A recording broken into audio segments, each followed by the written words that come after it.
والعاقبة للمتقين والصلاة والسلام على سيد الأنبياء والمرسلين وعلى آله وأصحابه الطيبين الطاهرين ما بعد فأعوذ بالله من الشيطان الرجيم بسم الله الرحمن الرحيم صبغة الله ومن أحسن من الله صبغة صدق الله العظيم غوث اعظم بمنی بے سرو ساما مددی قبلہ مددی کعبہ ایمان مددی انتظار کرم دست منی عینی رائے خدا جو خدا بین و خدا دا مددی بدردہ بے بلا افتادہ کشتی ضعیفان و شکستارہ کشتی بحق کے خواجہ عثمان ہارون مدد کن یا معین الدین چشتی مدد کن یا معین الدین چشتی مدد کن یا معین الدین چشتی منبر پر رونق افروز حضور سیدی سندی رفیق ملت مخدوم گرامی قدر سیدی امان میاں صاحب کی قدس اللہ العالی وہ جمیع عرش مقام شہزادگان والا طباق علماء ذوی احترام حاضرین محفل السلام علیکم ورحمۃ اللہ وبرکاتہ۔ انتہائی احترام و عقیدت کے ساتھ اپنے اور ساری کائنات کے مرکز عقیدت انیس بے کساں چارہ ساز درد منداں ہم غریبوں کے غم گساں ہم فقیروں کی ثروت شہر یار ارم تاجدار حرم نوبہار شفاعت شب اسرا کے دولہا نوشے بزم جنت دانائے سبل مولائے کل ختم رسل خسرو خوباں سیاح لامکاں وجہ کن فکاں در اللہ المکنون سر اللہ المخزون عالم ما کانا وما یکون آب و گل انبیاء جانو دل اصفیاء مطلع ہر سعادت مقطع ہر سیادت خلاصہ کائنات فخر موجودات حضور احمد مجتبی محمد مصطفیٰ ارواحنا فدا صلی اللہ تعالی علیہ وآلہ وصحبہ وبارک وسلم کی بارگاہ بے کس پناہ میں جس طریقے سے پڑھاؤں بلند آواز سے میرے ساتھ مل کر پڑھیں الصلاۃ والسلام علیک یا رسول اللہ، الصلاۃ والسلام علیک یا نبی اللہ، الصلاۃ والسلام علیک یا حبیب اللہ وعلی آلک واصحابک یا نور اللہ صلی اللہ تعالی علیہ وسلم۔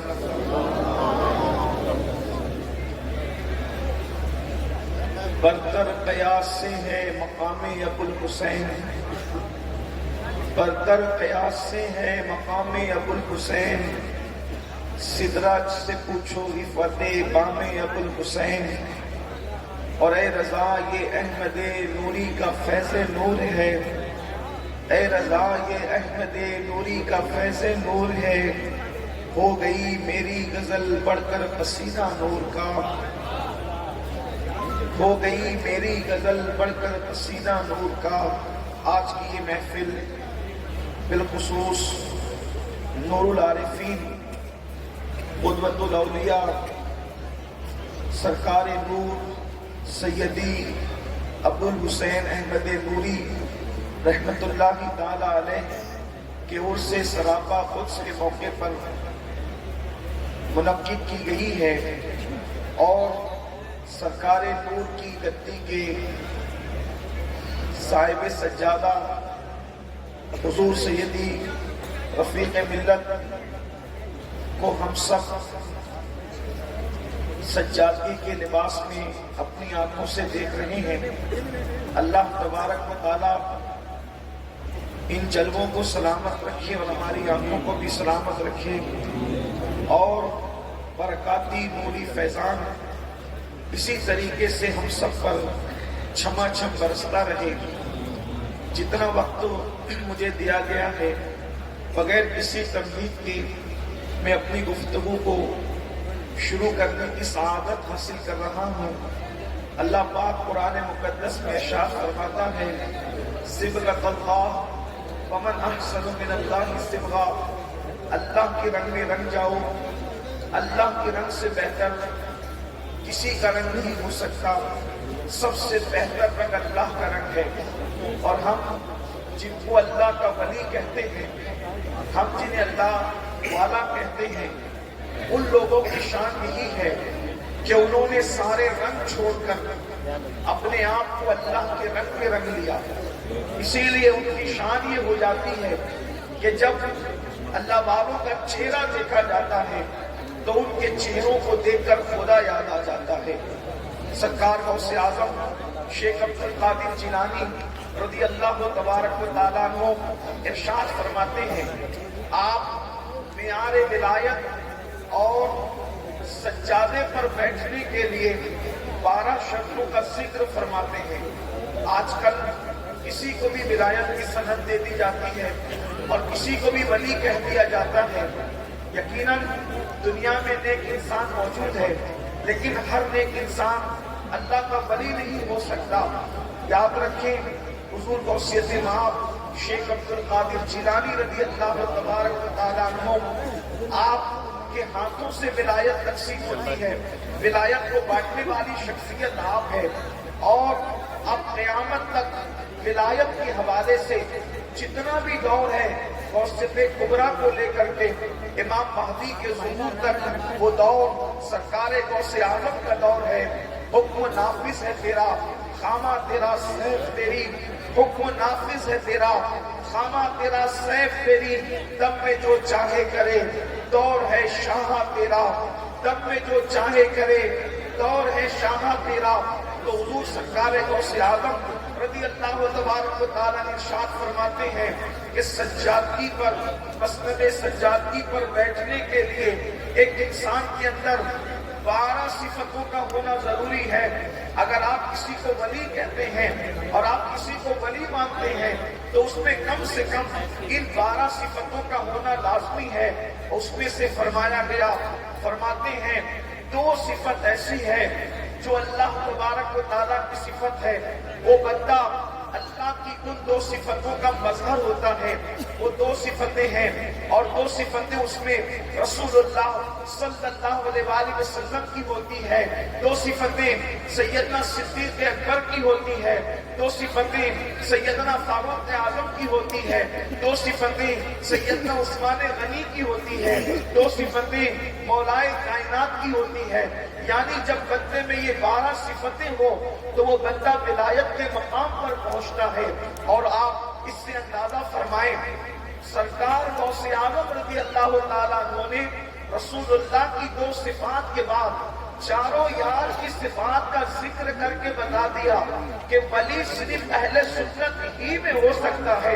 روافض کے یہاں تو ولی ہو ہی نہیں سکتا، اس لیے کہ 4 یار والے لوگ ہم ہی ہیں۔ جنا بنے گی محبان 4 یار کی قبر، جو اپنے سینوں میں یہ 4 باغ لے کے چلے۔ آئیے وہ کیا صفتیں ہیں؟ تو اللہ کی جو 2 صفتوں کا مظہر اس کو بنایا جاتا ہے، وہ اللہ کی صفت ستاری اور غفاری کا گویا کہ اس کو مظہر بنایا جاتا ہے۔ یعنی اللہ اکبر، جو اللہ والا ہوتا ہے، جو اللہ کا ولی ہوتا ہے، وہ لوگوں کے پردوں کو چاک نہیں کرتا، وہ لوگوں کے پردوں کو چاک نہیں کرتا، وہ تجسس نہیں کرتا، بلکہ عیبوں کو دیکھ کر کے وہ لوگوں پر پردہ ڈالا کرتا ہے۔ آج کل یہ خیال ہے کہ صرف تصویر رسمی اور مسلح ولایت تک پہنچاتے ہیں یا چند رسمی چیزیں ولایت تک پہنچاتی ہے، اندازہ فرمائیں اس میں اللہ رب العزت کی ستاری اور غفاری کی صفات کا وہ بندے کو مظہر بنایا جاتا ہے۔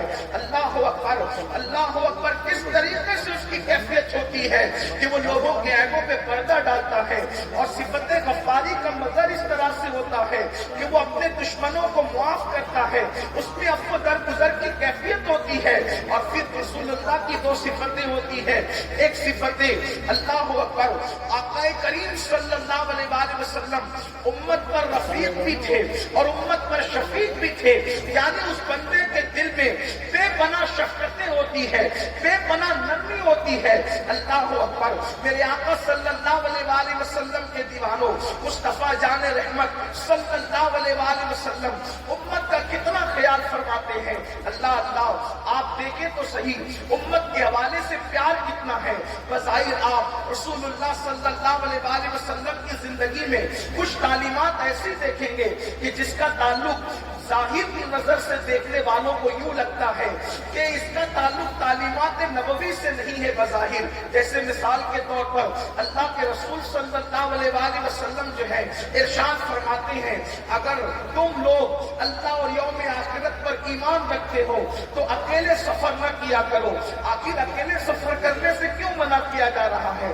ایک مقام پر فرما رہے ہیں کہ بستر پر جاؤ تو اپنے بستر کو صاف کر لیا کرو، بستر کو جھاڑ لیا کرو۔ ظاہر نظر سے دیکھنے والا تو یہ کہے گا کہ تنہا سفر کرنا اور بستر کو جھاڑ لینا بظاہر تعلیمات نبوت سے اس کا کوئی تعلق نظر نہیں آتا، لیکن اللہ اللہ، اس رسول ہاشمی کی زندگی میں جب ہم امت سے محبت اور پیار دیکھیں گے تو پتہ چلتا ہے اکیلے سفر کے لیے اس لیے منع کیا جا رہا ہے۔ اب بندے اگر تو اکیلے سفر کرے اور کسی مشکل اور تکلیف کا شکار ہو جائے تو اس تیری تکلیف کو اللہ کے رسول دیکھ نہیں سکتے، اور تیرے بستر کو صاف کرنے کا حکم اس لیے دیا جا رہا ہے۔ ہو سکتا ہے کوئی نقصان پہنچانے والا کیڑا مکوڑا تیرے بستر پر پہلے سے پہنچ گیا ہو یا کنکر پہلے سے پہنچ گیا ہو، تو اللہ کے حبیب علیہ السلام کے دل میں تیری شفقتوں کا اور محبتوں کا یہ عالم ہے کہ حضور تیرے بستر کا کنکر بھی تیرے بدن پر چپتا ہوا دیکھنا گوارا نہیں کر سکتے،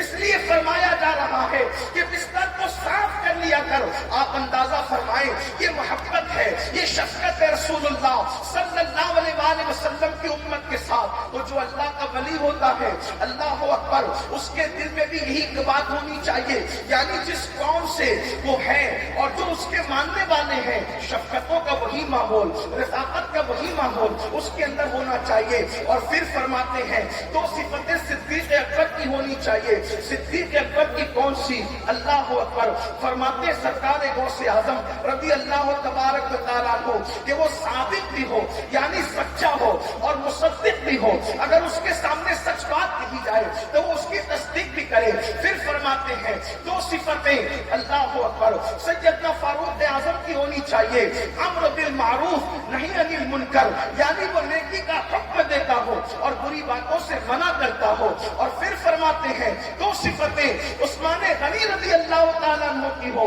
وہ کیا صفتیں ہیں؟ اللہ اللہ، فرماتے ہیں کہ وہ سخی ہو، سخاوت کرنے والا ہو، اور سخاوت کرنے کے ساتھ ساتھ یعنی دین کو لٹانے والا ہو، سخاوت کرنے والا ہو، اور رات کو عبادت کرنے والا ہو، یعنی کہ وہ بندہ لوٹنے والا نہ ہو بلکہ لٹانے والا ہو۔ اور اس کے بعد فرماتے ہیں دو صفتیں مولا علی کی ہو، یعنی کہ وہ علم والا ہو، اور علم والا ہونے کے ساتھ ساتھ وہ بزدل نہ ہو بلکہ وہ شجاع اور بہادر ہو۔ یہ دو صفتیں مولا علی کی ہے۔ اب یہ 12 صفتوں کو آپ صاحب عرس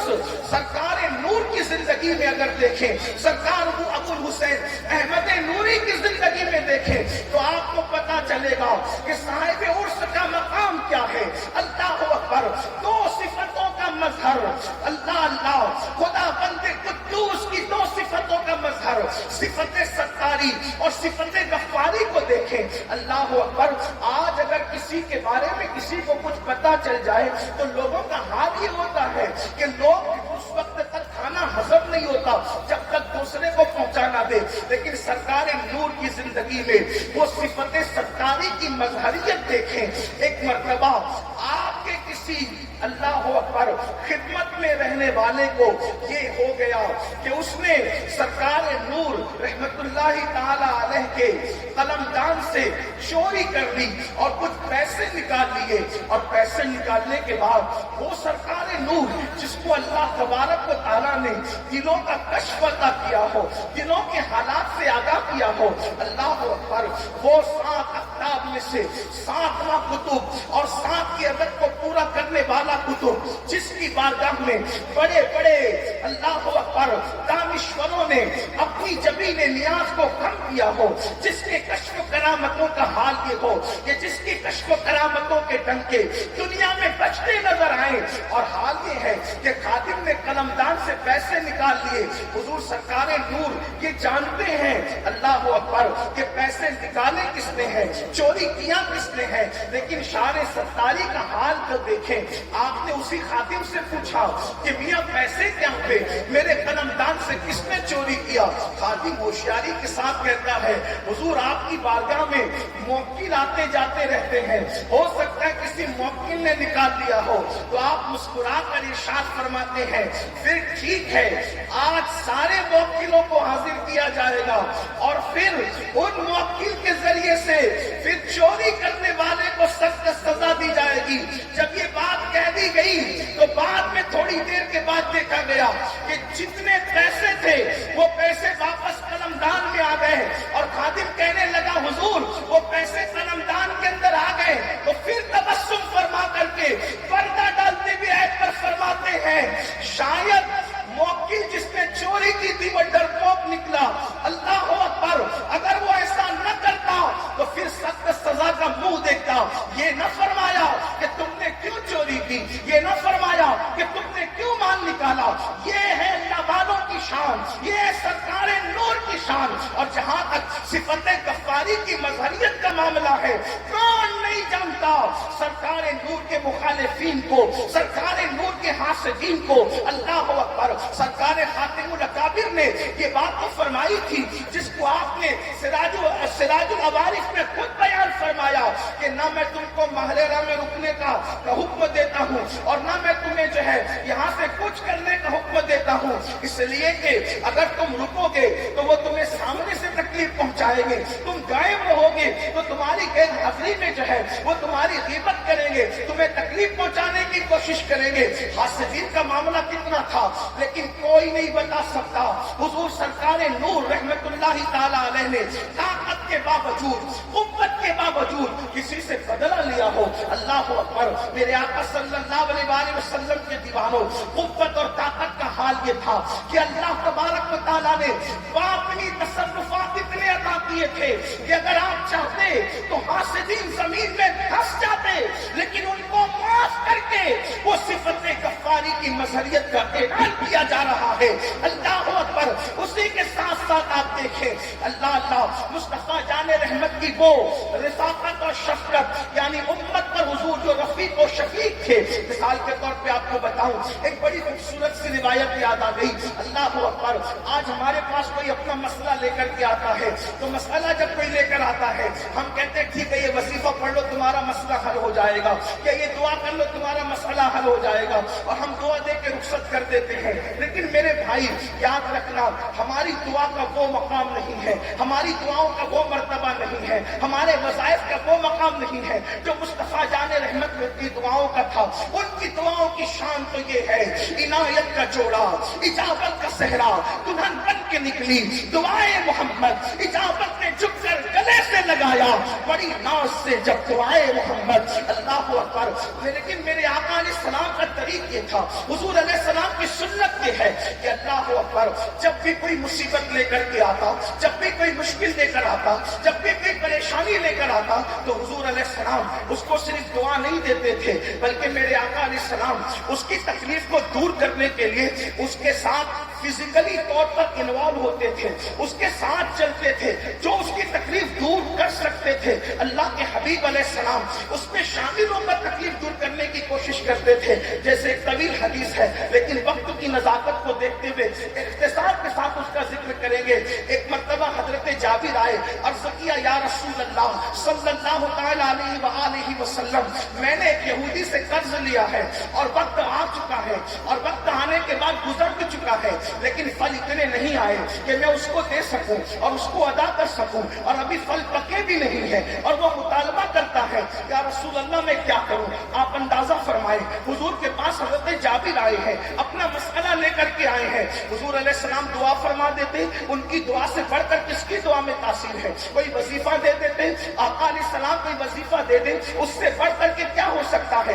مگر قربان جائیں، اللہ اکبر، اللہ کے رسول صلی اللہ علیہ وآلہ وسلم نے صرف دعا نہ دی، کوئی وظیفہ نہ بتایا، بلکہ فرمایا جابر چلو تمہارے اس مسئلے کے لیے، تمہارے کام کے لیے میں تمہارے ساتھ چلتا ہوں۔ اندازہ کرے آج قوم مسلم جو ذلت اور پستی کی وادیوں کے اندر اس کے دلدل میں ڈوبتی جا رہی ہے، اللہ اللہ، کوئی کسی کا پرسان حال نہیں، خود غرضیوں کا دورہ ہے، نہ ایک بھائی دوسرے بھائی کی مدد کے لیے تیار ہے، نہ ایک پڑوسی دوسرے پڑوسی کی مدد کے لیے تیار ہے، نہ ایک دوست دوسرے دوست کی مدد کے لیے تیار ہے۔ سن لو، اللہ کے رسول صلی اللہ علیہ وآلہ وسلم نے فرمایا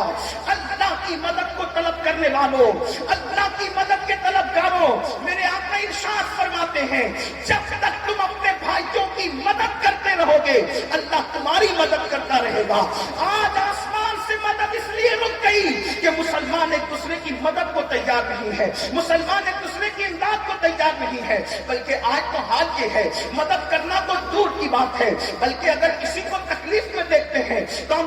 خوش ہوتے ہیں کہ فلاں کو یہ تکلیف آ گئی، فلاں کو یہ پریشانی آ گئی۔ سن لو، یہ بھی اللہ کے رسول علیہ السلام نے فرمایا کسی کو مصیبت میں دیکھ کر مسکرانے والوں، کسی کو مصیبت میں دیکھ کر ہنسنے والوں، اللہ کے حبیب علیہ الصلوۃ والتسلیم فرماتے ہیں کسی مومن کو مصیبت میں دیکھ کر خوش ہونے والا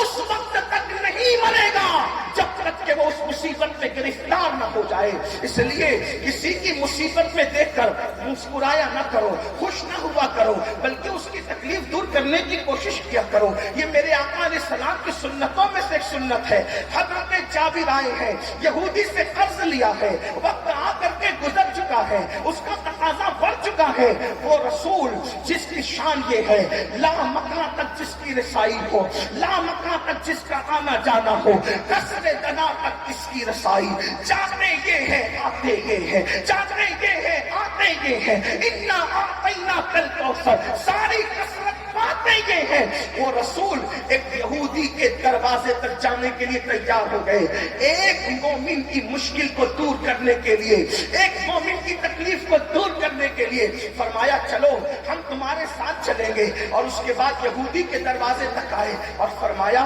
میں اس کے ساتھ آیا ہوں، اس کی قرض کی مہلت میں اضافہ کر دو، اگر تم اس کی قرض کی مہلت میں اضافہ کر دو گے تو یہ قرض ادا کر دیں گے۔ تو اس نے کہا کہ پہلے ہی میں مہلت دے چکا ہوں اور یہ وقت پر ادا نہ کر سکے، تو فرمایا اب کی مرتبہ میں ضمانت لیتا ہوں، اگر جو وقت آپ نے دیا اس وقت پر یہ نہ دے سکے تو میں ذمہ داری لیتا ہوں، میں ان کا قرض ادا کر دوں گا۔ لیکن اس کے باوجود بھی یہودی نہ مانا، اللہ اکبر۔ پھر اس کے آگے ایک طویل داستان ہے، اس کا ذکر یہاں پر جو ہے وہ وقت جو دیا گیا ہے اس سے کچھ زیادہ ہو جائے گا، میں اس کو یہیں پر مکمل کرتا ہوں۔ اللہ اکبر۔ آپ اندازہ فرمائیں ایک انسان کے امتی کے قرض کے معاملے کے لیے اللہ کے رسول علیہ السلام ایک یہودی کے گھر تک تشریف لے جا رہے ہیں، ان کی سفارش کو لے کر کے، یعنی صرف دعا پر معاملہ مکمل نہیں ہو رہا ہے بلکہ کوشش بھی کی جا رہی ہے، اور بعد میں وہ کوشش کی گئی اور وہ معاملہ ختم کیا گیا۔ اللہ اللہ، یہ شفقتوں کا معاملہ اور یہ سنت اگر آپ سرکار نور کی زندگی میں دیکھیں تو آپ کو پتا چلے گا۔ آپ کے خادم کہتے ہیں اللہ اکبر، آپ کا ایک مرید پٹھان قرض کی وجہ سے گھر بکنے کی نوبت آ گئی۔ جب قرض کی وجہ سے گھر بکنے کی نوبت آئی، وہ مرشد کے پاس گیا، اور جب مرشد کے پاس آیا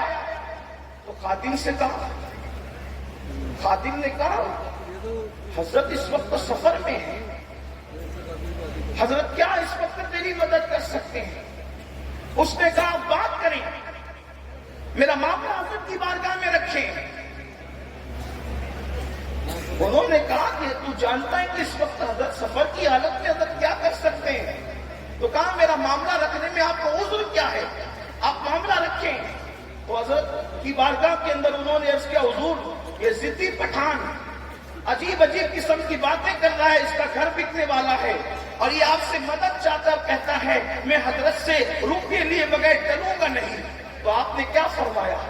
کوئی دوسرا انسان ہوتا تو کہتا ہم سفر میں ہیں، مسافر کیا کر سکتا ہے، لیکن فرمایا کہ سفر کے اخراجات تمہارے پاس ہے اور ساری چیزیں جو کچھ ہے وہ تمہارے پاس ہے، ایک کام کرو یہ سب کچھ ان کو دے دو۔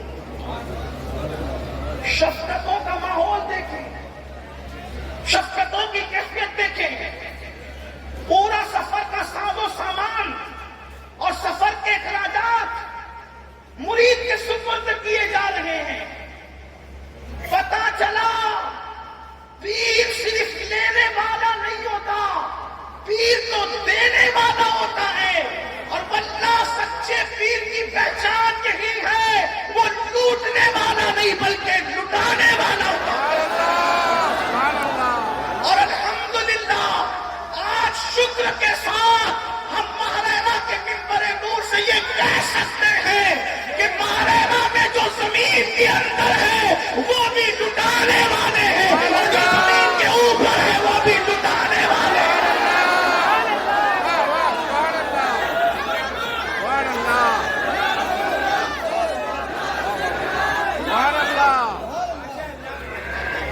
سرکار نور فرمایا کرتے تھے، سرکار نور فرمایا کرتے تھے نبی کی ذریت ہونے کے لیے یا نبی کی ذریت ہونے کی وجہ سے، اولاد نبی ہونے کی وجہ سے کم اتنا تو ہونا ہی چاہیے کہ انسان مہمان نواز ہو اور انسان سخی ہو اور اس کے اندر خلق محمدی موجود ہو، اور یہ ساری چیزیں سرکار نور میں موجود ہیں۔ اور بعد میں بھی وہ سلسلہ تبادل کے ساتھ آپ دیکھ رہے ہیں۔ آپ نے کہیں اور دیکھا ہے کہ پیر مرید سے پوچھ رہا ہے عرس کے موقع پہ کھانا کھایا کہ نہیں کھایا؟ یہ روایتیں تو آپ کو یہی ملے گی یا اور چند جگہ کہیں جسے آپ انگلیوں پہ گن سکتے ہیں۔ تو عرض یہ کر رہا تھا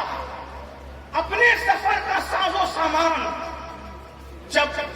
دے دیا اور انہوں نے لے لیا تو اس سے تو حضور میرا مسئلہ ہی حل نہیں ہوگا، یہ اتنا نہیں ہے، اس سے میرا مسئلہ حل نہیں ہو سکتا۔ اور وہ تھا ضدی، اور یہ بھی آپ سے کہتا ہوں لینے کے لیے یقین بھی چاہیے اور پھر ضد بھی چاہیے۔ اس نے کہا میں تو لیے بغیر نہیں جاؤں گا، یہی ناز ہوتے ہیں اور ہر جگہ ناز کرنے کی جگہ بھی نہیں ہوتی۔ یہ ناز یہ انداز ہمارے نہیں ہوتے، جھولی میں اگر ٹکڑے تمہارے نہیں ہوتے، ملتی نہ اگر بھی حضور آپ کے در سے اس گھاٹ سے منتوں کے گزارے نہیں ہوتے۔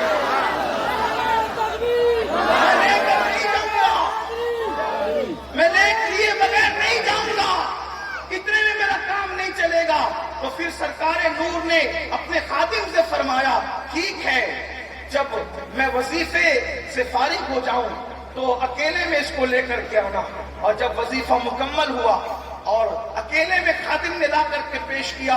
تو پھر تنہا اسی کو خان صاحب کو آنے کی اجازت ملی۔ وہ پٹھان جو ضدی تھا وہ آیا، اور آنے کے بعد جب سرکار نور نے اس کو اللہ اکبر ایک رومال بندھا ہوا دیا، اور جب رومال اس نے دیکھا تو اس میں اس دور میں 300 روپے موجود تھے، یعنی اس کا گھر بکنے سے بچ رہا تھا اور بچ گیا تھا۔ جب لے کر کے نکلا تو چہرہ بالکل اللہ اکبر کھلا کھلا تھا، تمتماتا ہوا تھا۔ خادم نے دیکھ کر پوچھا کیا حال ہے؟ کہا میرا مسئلہ حل ہو گیا۔ اور جب وہ خوشی خوشی چلا گیا تو حضرت نے فرمایا کیا کریں، اس نے جو ہے وہ مجبور کیا۔ ایک عرصے سے، ایک طویل عرصے سے میں نے جس سے کام نہیں لیا تھا، بالآخر مجھے جو ہے وہ مجبور ہو کر شجرے زر سے کام لینا پڑا، اس لیے کہ اس نے اصرار بہت کر لیا تھا۔ اس وجہ سے پھر یہ جس کو میں نے ایک طویل عرصے سے ترک کیا تھا وہ میرا پرہیز ٹوٹ گیا اور اس کی مدد کے لیے مجھے یہ کرنا پڑا۔ آپ اندازہ فرمائیں شفقتوں کا یہ عالم، اور اگر آپ دیکھیں صادق اور مصدق ہونے کا معاملہ، واللہ ان لوگوں سے سچا کون ہو سکتا ہے؟ سچائی ان سے زیادہ کون بیان کر سکتا ہے؟ ان لوگوں نے کردار میں بھی سچائی، عقیدے میں بھی سچائی، اللہ اکبر، قول میں بھی سچائی، قول کے سچے، عقیدے کے سچے، کردار کے سچے، گفتار کے سچے، اور پھر مصدق بھی ہے۔ جب سچ باتیں ان کے سامنے رکھی گئی تو کبھی جھٹلایا نہیں، نہ اپنے مقام اور مرتبے کو سامنے لا کر کے جھٹلایا، بلکہ تصدیق کی۔ اور رہی بات امر بالمعروف اور نہی عن المنکر کی، یعنی نیکی کا حکم دینا اور برائی سے روکنا، تو آپ سراج العوارف کو اٹھا کر کے پڑھ سکتے ہیں اور دیکھ سکتے ہیں کہ جگہ جگہ کس طریقے سے انہوں نے امر بالمعروف کا حکم دیا اور برائی سے منع فرمایا۔ سرکار نور کی زندگی میں وقت ہوتا تو اس پر گفتگو کی جاتی، اور پھر سخاوتوں کا عالم یہ ہے، اللہ اللہ، سرکار نور کی زندگی میں جب آپ سخاوتیں دیکھیں گے تو جو بھی آتا، کہنے والے کہتے ہیں جو بھی آتا کبھی خالی نہیں جاتا، بلکہ غریبوں کا جمگٹا لگا رہتا۔ حاجت مند جو ہے اپنی حاجتیں لے کر کے آتے اور حاجتیں پوری کر کے جاتے۔ اور پھر کیفیت علم کی یہ تھی، علم کا عالم یہ تھا کہ بڑے بڑے اہل علم یہاں زانوے تلمس طے کرتے ہیں۔ خود مجدد میت ماضیہ امام اہل سنت سیدی اعلیٰ حضرت نے بھی سرکار نور کی بارگاہ میں زانوے تلمس طے کر کے کچھ علوم حاصل کیے ہیں، جس کا ذکر انہوں نے بھی فرمایا اور ہمارے علماء بھی کثرت سے فرماتے ہیں۔ آپ اندازہ فرمائیں یکساں طور پر یہ گھرانہ روحانیت اور ظاہری علوم، یعنی علم ظاہر اور علم باطن، دونوں علوم کا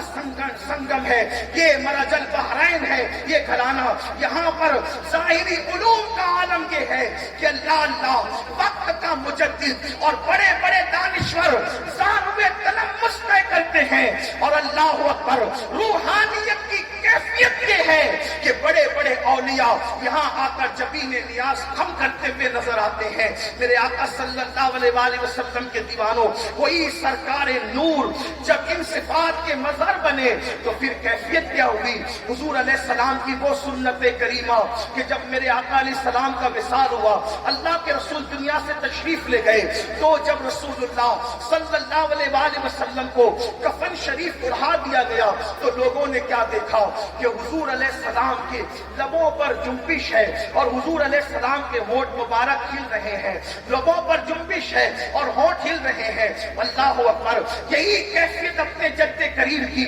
سرکار نور کے جنازے پر دیکھی گئی۔ وصال کے بعد سے لے کر تدفین تک کے سرکار نور کے لبوں کو بھی لوگوں نے اپنی آنکھوں سے چاہے وہ جنبش پذیر دیکھا، ہونٹوں کو ہلتے ہوئے دیکھا۔ اللہ اکبر، اور گویا کہ سرکار نور نے اپنے جنازے میں اپنے لبوں کو جنبش دے کر بتا دیا کہ اللہ اکبر، جب اس دور کے سرکار نور کا یہ عالم ہے یا نوری کا یہ عالم ہے تو اس سراپا نور مدینے والے مصطفیٰ جان رحمت کا عالم کیا ہوگا؟ اللہ اکبر، انہی منظروں کو دیکھ کر کے بریلی کے تاجدار نے کہا تیری نسل پاک میں ہے بچہ بچہ نور کا، تیری نسل پاک میں ہے بچہ بچہ نور کا، تو ہے عین نور، تیرا سب گھرانہ نور کا۔ اللہ پاک ہم سب کو اپنے مہریرہ کے سرکاروں کے فیض و برکات سے مالا مال فرمائے۔ جو میرا وقت ہے وہ مکمل ہوا۔ استغفر اللہ ربی من کل ذنب واتوب الیہ وما علینا الا البلاغ۔ السلام علیکم۔